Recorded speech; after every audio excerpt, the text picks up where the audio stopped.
नमस्कार, search story में आपका स्वागत है। मैं हूं संजना। आइए नजर डालते हैं आज की कुछ खास खबरों पर। हिंद महासागर रीजन ने चीन और पाकिस्तान को सीधी टक्कर देने के लिए भारत ने तैयारी कर ली है। इसके लिए भारत ने फ्रांस से और 3 स्कॉर्पियन सबमरीन खरीदेगा। हिंद महासागर रीजन में चीन और पाकिस्तान को सीधी टक्कर देने के लिए भारत ने तैयारी कर ली है।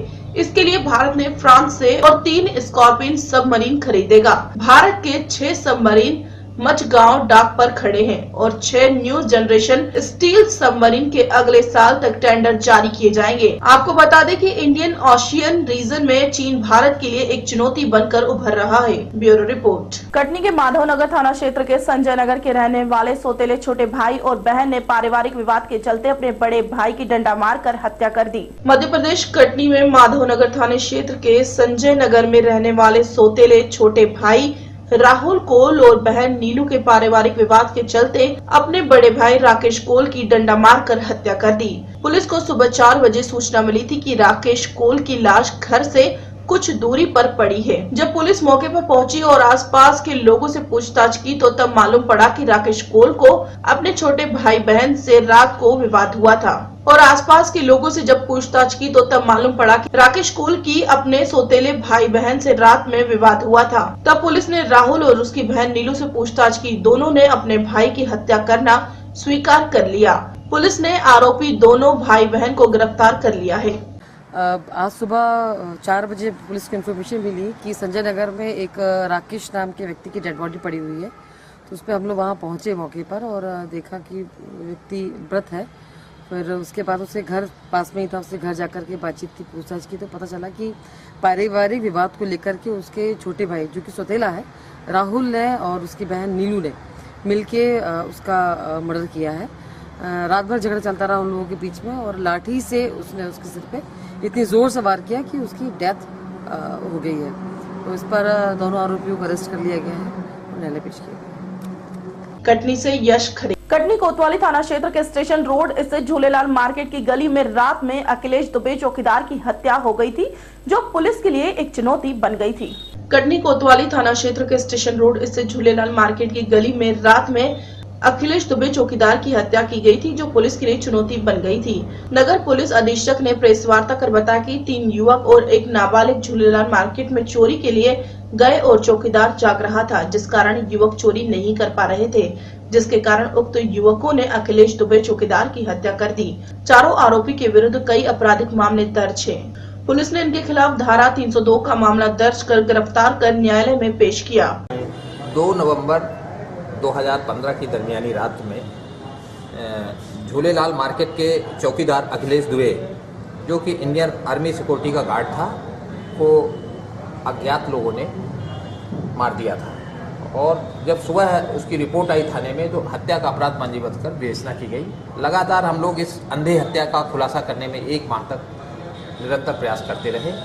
निरंतर प्रयास के बदौलत ये अंधी हत्या का सुराग मिला और चारों आरोपी कल पकड़ लिए गए हैं।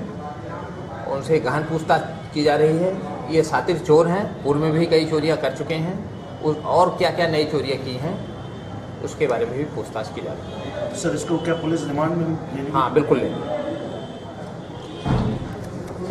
कटनी मध्य प्रदेश से यश खरे की रिपोर्ट। पिछले 14 माह से जिले के आधा सैकड़ा से अधिक संविदा MPW स्वास्थ्य कर्मियों को मानदेय न मिलने से उनमें खासा रोष व्याप्त थे।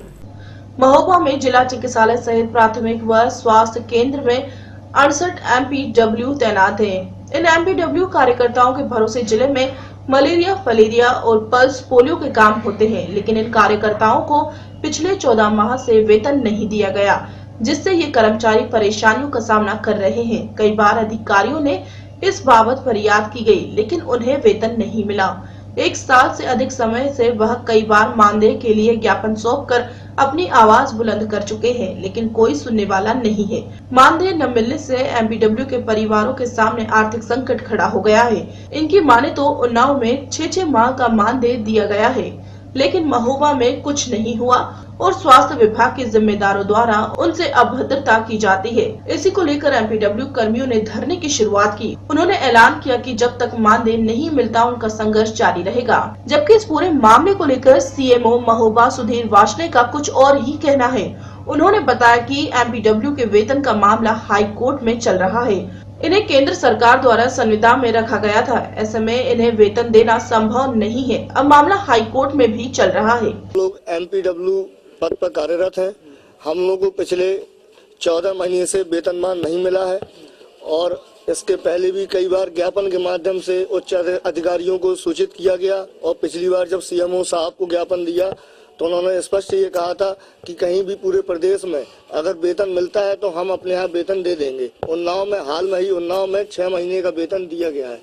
अभी जब सीएमओ साहब से वार्ता करने गए और वो सारे कागज उन्नाव के कागज लेके गए तो सीएमओ साहब ने सामूहिक रूप से वार्ता करने से स्पष्ट मना कर दिया और बोले जिले में 68 कर्मचारी हैं और हम लोगों का कार्य स्वास्थ्य विभाग में एक जड़ की तरह है। एमपीडब्ल्यू अगर जिस प्रकार से आशाएं हैं, आशाओं के बिना स्वास्थ्य विभाग अधूरा है, उससे कहीं अधिक एमपीडब्ल्यू के बिना भी स्वास्थ्य विभाग अधूरा है। अगर एमपीडब्ल्यू निकाल दिए जाएंगे तो अगर वो बैठ जाएंगे तो स्वास्थ्य विभाग का पूरा विभाग चरमरा जाएगा। क्या क्या काम करते हैं, कौन सी सेवाएं हैं जो पल्स पोलियो, मलेरिया, फाइलेरिया, गांव-गांव जाकर लोगों को स्वास्थ्य विभाग के प्रति स्वास्थ्य के प्रति सचेत करना और भी कई काम हैं जो बहुत ही रूरल क्षेत्रों में, बहुत ही ग्रामीण क्षेत्रों में हम लोग जाकर करते हैं। जहाँ हम सर स्वास्थ्य सेवाएं देते हैं ग्रामीण क्षेत्रों में। सर 14 महीने होने जा रहा है, हम लोगों का वेतन भी नहीं दिया जा रहा है और बहुत ही कम वेतन में हम लोग काम करते हैं। मात्र 6000 रुपये में हम लोग काम करते हैं और पूरा 14 महीना हो रहा है। हम लोगों के पास जाने के लिए भी, क्षेत्र में जाने के लिए भी किराया नहीं है। कोई 60 किलोमीटर जाता है, कोई 70 किलोमीटर जाता है। पूरा हम लोग शहर कवरेज करते हैं, पूरे जो ग्रामीण क्षेत्र है एक जिले में पूरा कवरेज करते हैं। और सर अभी हम लोग सीएमओ साहब से बात करने के लिए तो उन्होंने बात करने के लिए बिल्कुल पूर्ण रूप से मना कर दिया है। हम लोगों की स्थिति इस कदर हो गई है कि 14 महीने में कि किसी के घर पे तो खाने के लिए एक वक्त का भोजन भी नहीं है और कई लोग बीमार हो जाते हैं तो उनके पास इलाज कराने के लिए पैसे नहीं है। अब यहाँ पर हम लोग डेंगू और मलेरिया के लिए ग्रामीण क्षेत्रों में जाते उन्हें व्यवस्थाएं देने के लिए, स्वास्थ्य सेवाएं देने के लिए, यहाँ तक कि हमारे विभाग के कर्मचारी एमपीडब्ल्यू बीमार हो जाते हैं तो उनके पास खुद पैसे नहीं है कि वो अपना इलाज जाकर करवा सकें किसी प्राइवेट अस्पताल में। तो भाई ये तो शासन और प्रशासन ही बता सकेगा कि हम लोगों के साथ इस तरह का जो सलूक किया जाता है कब तक किया जाएगा। जो एमपीडब्ल्यू संविदा कर्मी हैं इसके लिए ये स्कीम 2012 से चली आ रही है हमारे यहाँ और उसके अंतर्गत ये रखे गए थे। इन्होंने काम भी किया। इसमें हमारे ये मैटर पूरा शासन के संज्ञान में है, हमारे एमडी साहब के संज्ञान में है और कोर्ट के संज्ञान में भी है कि इसमें इन्होंने काम किया। काम करने के बाद भारत सरकार का लेटर आया। कई स्टेज में भारत सरकार ने पैसा बढ़ाया। पहले पैसा उन्होंने 2013 तक के लिए मना कर दिया था, फिर बात को जब इन्होंने कहा तो 2013 के बाद पैसा दिया गया इनको। फिर 2014 के लिए इनका पैसा किस्तों में बढ़ा। मैंने जब यहाँ ज्वाइन किया तो मुझे बताया गया यहाँ पे कि संविदा कर्मी एमपीडब्ल्यू का पैसा भारत सरकार ने देने से 30 सितंबर 2014 को मना कर दिया है। इसके अंतर्गत इनसे कार्य लिया जाना हमारे लिए संभव नहीं था। तो वही उसी परिप्रेक्ष्य में हम मुझसे पूर्ववर्ती सीएमओज ने और जिलों के सीएमओज ने जहाँ रखे गए हैं सबने इस बात को एमपीडब्ल्यू को करा दिया कि भाई ये संविदा शर्तों के अंदर आपको रखा गया है और चूंकि 30 सितंबर के बाद आपको पैसा भारत सरकार ने देने से मना कर दिया गया है, अतः आपसे कार्य लिया जाना संभव नहीं है। महोबा से इसराइल कुरैशी की रिपोर्ट। पंजाब में इस बार के चुनाव में त्रिकोणा घमासान होने जा रहा है, जिस बीच आम आदमी पार्टी प्रदेश में अपना आधार तैयार कर रहा है। पंजाब में इस बार के चुनाव में त्रिकोणा घमासान होने जा रहा है। इस बीच आज आम आदमी पार्टी ने एक महिला विंग की रैली का आयोजन किया, जिसमें से कि आम आदमी पार्टी के नेता संजय सिंह मौजूद हुए। पंजाब में आम आदमी पार्टी जिस स्तर पर अपना दबदबा मजबूत करने में लगी है, जिसके चलते दिल्ली से आप नेता पंजाब में दस्तक दे रहे हैं। इस कड़ी में आज संजय सिंह अमृतसर आए। इस मौके पर उन्होंने अपने कार्यकर्ताओं के साथ मुलाकात की, साथ ही पार्टी में महिला विंग की स्थापना भी की। साथ ही उनको पंजाब में कार्य करने के लिए कहा और उनका एक विशेष विंग भी तैयार किया। इस मौके पर वह अपने कार्यकर्ताओं के साथ भी रूबरू हुए। इस मौके पर उन्होंने पत्रकारों से बातचीत करते हुए कहा कि पंजाब में जो आम आदमी पार्टी ने 32 रैलियां की थी, उसमें पंजाब के लोगों की आवाज बुलंद की है। जो पंजाब में आज माफिया चल रहा है उसको उजागर किया था और उससे लोगों का समर्थन उनकी पार्टी को मिला है। पूरे पंजाब के अंदर आम आदमी पार्टी की आप महिला शक्ति का अभियान शुरू हो रहा है और पंजाब के 117 विधानसभाओं में महिलाओं को संगठित करने के लिए पार्टी का मजबूत ढांचा बूथ लेवल तक तैयार करने के लिए, जोन लेवल तक, सर्किल लेवल तक तैयार करने के लिए आज से इस अभियान की शुरुआत की जा रही है। जो हमारी पंजाब की आप महिला शक्ति की कन्वीनर हैं प्रोफेसर बरजिंदर कौर जी, इनके माध्यम से पंजाब के 117 विधानसभाओं में अलग अलग जगहों पे जाके आप महिला शक्ति को मजबूत करने का अभियान चलाया जाएगा। उसकी आज शुरुआत है। जिस पंजाब के अंदर आम आदमी पार्टी ने पिछले 6-7 महीनों के अंदर जिन तैयार किया, बूथ लेवल तक अपने संगठन का निर्माण किया है। हमारे जोन लेवल पे, सर्कल लेवल पे कमेटियां बन गई हैं, बूथ लेवल पे कमेटियां बन गई हैं। इसके साथ साथ हमारे फ्रंटल ऑर्गेनाइजेशंस बनाए गए हैं, यूथ का विंग, महिला का wing, legal wing, farmer wing, ex serviceman wing, labour wing, अलग अलग विंग्स बनाए गए हैं। उनको भी हम लोग पंजाब के अंदर संगठित करने के लिए, संगठन को मजबूत करने के लिए जिम्मेदारियां दे रहे हैं। जैसे अभी पिछले दिनों हरजोत जी ने अपना अभियान शुरू किया है और 6 तारीख को कृषि मंत्री तोता सिंह के खिलाफ प्रकाश सिंह बादल के घर का घेराव करने का कार्यक्रम यूथ विंग का भी है। तो पंजाब में आम आदमी पार्टी ने, आपने देखा होगा, पिछले दिनों 32 रैलियां की थी। उन रैलियों के माध्यम से हमने पंजाब में नशाखोरी का मुद्दा, किसानों की बदहाली का मुद्दा, सरकारी दफ्तरों में रिश्वतखोरी का मुद्दा, बादल की पुलिस की गुंडागर्दी का मुद्दा, ये सारा मुद्दा, और रेत माफियाओं का मुद्दा, लैंड माफियाओं का मुद्दा, ये सारा मुद्दा हमने पंजाब की जनता के बीच में उठाया था और उससे भारी जन समर्थन हमको हासिल हुआ। पंजाब से नरेंद्र सिद्धि। श्रोमणी अकाली दल की ओर से नए बनाए गए कौमी मीत प्रधान जिला मोगा के कुलदीप सिंह का उनके गांव वासियों ने समागम कर स्वागत किया। श्रोमणी अकाली दल की ओर से नए बनाए गए कौमी मीत प्रधान जिला मोगा के कुलदीप सिंह का उनके गांव वासियों ने समागम कर स्वागत किया और खुशी जाहिर की। इस मौके पर कुलदीप सिंह ने कहा कि वह पार्टी के हित के लिए और जनता की उम्मीदों पर खरे उतरेंगे। इस मौके पर ब्लॉक समिति चेयरमैन सुधीर सिंह ने कहा कि पार्टी ने कुलदीप सिंह द्वारा पार्टी के हित के लिए की गई सेवाओं का सदके ही उनको यह सम्मान मिला है, इसलिए वह पार्टी और जनता के हित के लिए काम करेंगे। मैं जो पार्टी वालों मैनू मान सम्मान दिता गया, मैं वो मान सम्मान साडे मानयोग मुख मंत्री सरदार प्रकाश सिंह वालों ਅਤੇ डिप्टी मुख मंत्री सरदार सुखबीर सिंह जी वालों ਅਤੇ सरदार गुलजार सिंह जी रणीके कैबिनेट मंत्री पंजाब एससी बैंक के प्रधान साहब, उन्होंने वालों मैनू सेवा लाई गई है ਅਤੇ उन्होंने ने मैनू मान पत्र दिता है ਅਤੇ मैं जो भी एससी बैंक दीयां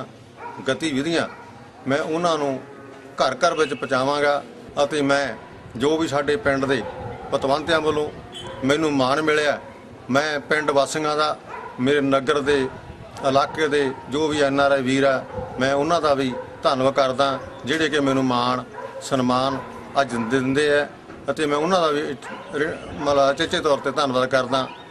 धन्नवाद करदा साडे मुख मंत्री पंजाब सरदार प्रकाश सिंह जी बादल ਅਤੇ डिप्टी मुख मंत्री पंजाब सरदार सुखबीर सिंह जी बादल ਅਤੇ एससी बैंक के प्रधान सरदार गुलजार सिंह जी रणीके और साडे हलके दे नुमाइंदे खेतीबाड़ी मंत्री जत्था तोता सिंह जी, सारी सरकार दा साडे नगर वालों और मैं अपने वालों धन्नवाद करदा जिन्हां ने साडे नगर नूं ये मान बख्शिया, साडे वीर कुलदीप सिंह नूं मीत प्रधान दा ओहदा बख्शिया। मोगा से विपिन का। मोगा पुलिस द्वारा नशे के खिलाफ चल रहे अभियान के तहत मोगा पुलिस ने नारकोटिक विभाग की ओर से छापेमारी के दौरान मोगा के 2 आरोपियों को गिरफ्तार किया है।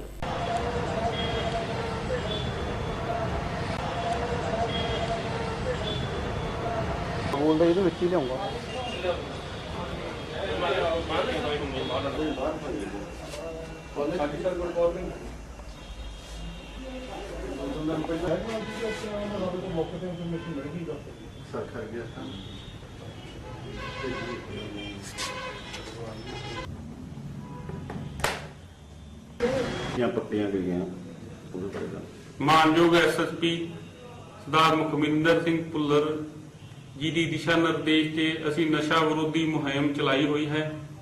ਇसी ਮੁਹਿੰਮ ਦੇ ਤਹਿਤ ਨਾਰਕੋਟਿਕ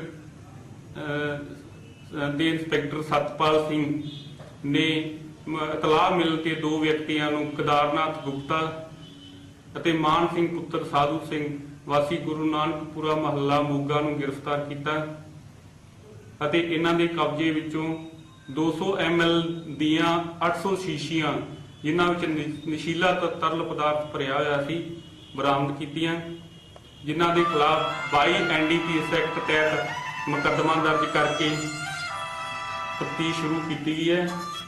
ਤਫਤੀਸ਼ ਦੌਰਾਨ ਜੋ ਵੀ ਫੈਕਟ ਜਾਂ ਹੋਰ ਦੋਸ਼ੀ ਸਾਹਮਣੇ ਆਉਣਗੇ ਉਹਨਾਂ ਦੇ ਖਿਲਾਫ ਸਖਤ ਕਾਰਵਾਈ ਕੀਤੀ ਜਾਊਗੀ। ਸਰ ਇਹਨਾਂ ਦੇ ਉੱਪਰ ਪਹਿਲਾਂ ਵੀ ਕੋਈ ਮਾਮਲੇ ਦਰਜ ਹੈਗੇ, ਕੋਈ ਨਸ਼ਾ ਤਸਕਰੀ ਦੇ? ਜਿਹੜਾ ਮਾਨ ਸਿੰਘ ਹੈਗਾ ਇਹਦਾ ਬਾਪ ਸਾਧੂ ਸਿੰਘ ਆ, ਉਹਦੇ ਖਿਲਾਫ ਹਿਮਾਚਲ 'ਚ ਪਹਿਲਾਂ ਇਦਾਂ ਦਾ ਮੁਕੱਦਮਾ ਦਰਜ ਹੋਣ ਦੀ ਹਜੇ ਪਤਾ ਲੱਗਿਆ, ਉਸ ਸੰਬੰਧੀ डिटेल पूछगिछ की जा रही है। खबरों में फिलहाल इतना ही, मुझे दीजिए इजाजत, नमस्कार।